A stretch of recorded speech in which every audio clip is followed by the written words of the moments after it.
अस्सलाम वालेकुम प्यारे बच्चों। अल्लाह पाक से दुआ है कि आप बिल्कुल ठीक हों और आपके मामा बाबा भी बिल्कुल ठीक हों। बेटा, फ़लस्तीन की कत्लेआम की वजह से हम सब मुसलमानों के दिल बहुत दुखी हैं। हमारे मुसलमान बहन भाइयों पर रोज़ाना हज़ारों की तादाद में बम बरसाए जा रहे हैं।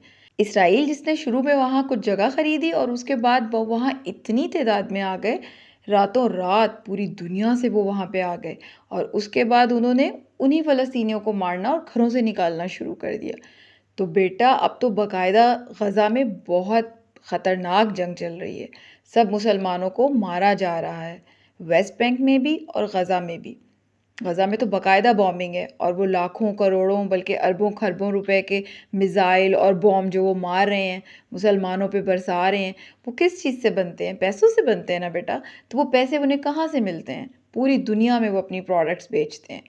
ठीक है, माना अमेरिका जैसे बहुत से मुल्क भी उसको फंडिंग करते हैं, लेकिन उनकी प्रोडक्ट्स जो हैं वो उनकी इनकम का, आमदनी का एक बड़ा ज़रिया हैं।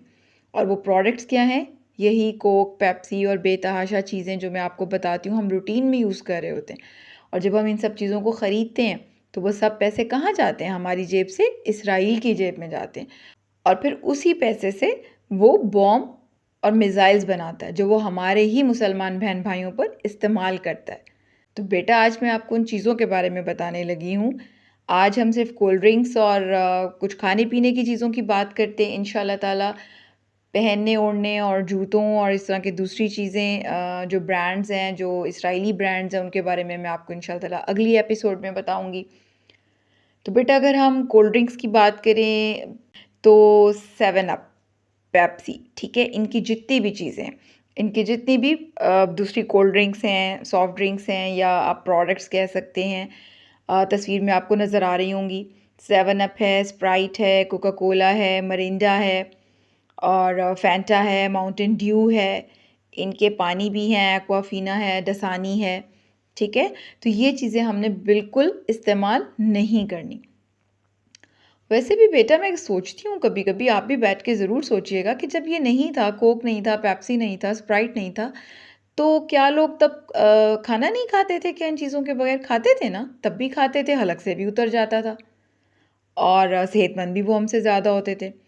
क्योंकि बेटा, इन चीज़ों में तो बहुत सारे प्रिजर्वेटिव्स और स्टेबलाइज़र्स डाले होते हैं। ये वो चीज़ें होती हैं जो उन्हें लंबे अरसे तक महफूज़ रखने के लिए ज़रूरी होती हैं।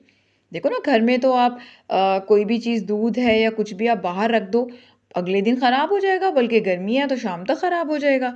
और ये दूध जो है नीडो का, ये दुकानों में पड़ा है तो जनाब महीना-महीना पड़ा हुआ है। तो ऐसा क्या है इस दूध में? या तो ये दूध ही नहीं होता, या अगर दूध होता है तो जो इसमें प्रिजर्वेटिव्स और ऐसी चीज़ें, केमिकल्स डाले होते हैं इसे महफूज रखने के लिए, वो इंसानी जिस्म में कैंसर पैदा करते हैं। ये जो बीमारियां इतनी बढ़ गई हैं, हमें तो लगता है ना जी दुनिया बड़ी सेहतमंद है। क्या सेहतमंद है भाई? दवाइयाँ खा खा के ज़िंदगी गुजारी है ना। सेहतमंद तो फिर होते हैं ना जब 80-80, 90-90 साल तक किसी को ना बीपी होता, ना शुगर होता, ना ही किसी को कोई एक गोली भी खानी पड़ती। तो बेटा जी, ये चीज़ें एक तो इसराइल की बनी हुई हैं, हमने ये वाले तो बिल्कुल नहीं पीने, ठीक है ना, ब्रांड्स। इसके अलावा पाकिस्तानी ब्रांड्स भी हैं, वो आप यूज़ कर सकते हैं, लेकिन मैं आपको वैसे बता रही हूँ कि वो भी हमारी सेहत के लिए अच्छे नहीं होते। तो हम कोशिश करेंगे कि हम इनको अव्वल तो पिएँ ही ना ऐसी चीज़ों को, और अगर पिएँ तो फिर अपने पाकिस्तान के ब्रांड्स यूज़ करें। जी, इसके अलावा टैंग है, ट्रॉपिकैना है और नेस्ले की तो सारे ही प्रोडक्ट्स। अभी तो हम जूसेस की बात करें, नेस्ले के जितने भी जूसेस हैं, नेस्फ्रूटा है, फ्रूटा वाइटल्स है, जो भी है, ठीक है? तो नेस्ले की आपने कोई भी प्रोडक्ट यूज़ नहीं करनी, ये इसराइली प्रोडक्ट्स हैं। अच्छा जी, अब अगर कॉफ़ी भी एक बड़ा ब्रांड स्टारबक्स जो है, और नेस्ले की जो कॉफ़ी है, नेस्वीटा है और नेस्कैफ़े है, ये सब चीज़ें जो हैं ये इसराइली हैं। तो ये भी हमने बिल्कुल यूज़ नहीं करनी। स्टारबक्स पे तो ये जो आपको सिंबल नज़र आ रहा है ना, ये भी शैतानी सिंबल है, ठीक है? अच्छा, अब हम बात करेंगे कुछ खाने वाली चीज़ों की। उसमें जो सबसे मशहूर ब्रांड्स हैं और जिस पे पाकिस्तानी जो हैं वो ऐसे पागलों की तरह टूट रहे होते हैं। एक ब्रांड खुल ना जाए मैकडॉनल्ड्स का किसी शहर में, ऐसे उसकी जितनी खर्च आया होता है ना, करोड़ों का भी खर्चा आया होता है तो उनका पहले हफ्ते में ही पूरा हो जाता है, ठीक है? और ये किस वजह से होता है? क्योंकि वही हमारी गुलामाना ज़हनियत है जी, बाहर का ब्रांड है, ओए होए जी, अब ना खाया तो हम शो ऑफ कैसे करेंगे? तो बेटा जी, हमने खुद को इन चीज़ों में से वैसे भी निकालना है। इसराइल की प्रोडक्ट्स का तो हम बायकॉट कर ही रहे हैं, लेकिन इसके अलावा भी हमें कोशिश करनी चाहिए कि हम ये चीज़ें ना खाएँ। एक तो ये सब बर्गर्स, पिज़्ज़ाज़ और सैंडविचेज़ ये सब मैदे के बने होते हैं, और मैदा जो है वो सेहत के लिए बहुत ख़तरनाक है। वो हमारा जब हम खाते हैं ना तो शुगर लेवल इतना ज़्यादा बढ़ाता है एक ही वक़्त में कि वो इंसानी सेहत के लिए बहुत ख़तरनाक है। और आपको पता है जो वर्ल्ड हेल्थ ऑर्गेनाइज़ेशन है यूएनओ के अंडर, उसने भी इवन कह दिया है कि ये चीज़ें सेहत के लिए ठीक नहीं है, ठीक है? तो ये तो एक जनरल मैंने अपने बच्चों को बताया उनके फ़ायदे के लिए, क्योंकि मैं चाहती हूँ मेरे बच्चे बहुत सेहतमंद हों। तो वो घर की अपने मामा के हाथ की रोटी खाएँ, सालन खाएँ जो बना है। सारी ज़िंदगी से पूरी जब से दुनिया बनी है, आखिर लोग मैकडॉनल्ड्स तो नहीं जाते थे ना, केएफसी तो नहीं जाते थे, पिज़्ज़ा हट भी नहीं जाते थे, ना ही सबवे। तो उनका तो गुज़ारा हो रहा था ना। अब क्या है कि इतनी मेहनत से हम पैसे कमाते हैं, मामा-बाबा पैसे कमाते हैं, और होता क्या है कि हम जब इन ब्रांड्स में जाते हैं तो वो पैसे सारे हम बाहर दे आते हैं और वो सारे इसराइल में चले जाते हैं, ख़ास तौर से जब इन ब्रांड्स की बात करें। तो बेटा जी, एक तो मैकडॉनल्ड हो गया, ठीक है? केएफसी, डोमिनोज़ जो है, पिज़्ज़ा हट है, सबवे है, इसके अलावा कुछ और ब्रांड्स हैं इनके इसराइल के जो भी पाकिस्तान में काम नहीं भी कर रहे हैं, लेकिन अगर आप बाहर रहते हैं तो यकीनन आप जानते होंगे। पापा जॉन्स है, बर्गर किंग है, तो ये सारे के सारे जो है ना इसराइली ब्रांड्स हैं।